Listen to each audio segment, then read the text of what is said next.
Elde 2026 yıldızga barıp bir tanışlık alıp gitsin. Min yaratan seni durmuş, min sana başay tutar.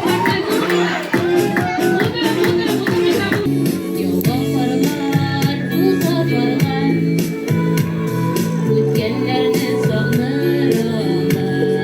Yala karılar.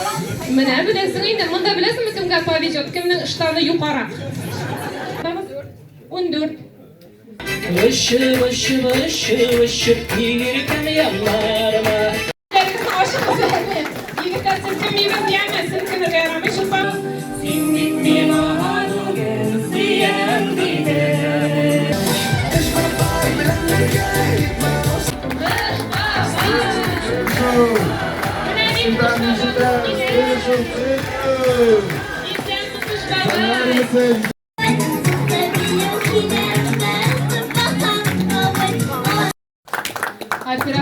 Kızım ağzım vereyim hali kaynalı.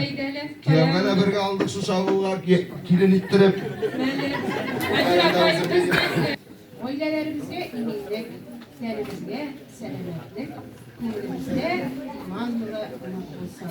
2023 yil uyimizga tinchlik olib kelsin. Tuğan kına tüvele, biz dikkatli bir tuğan.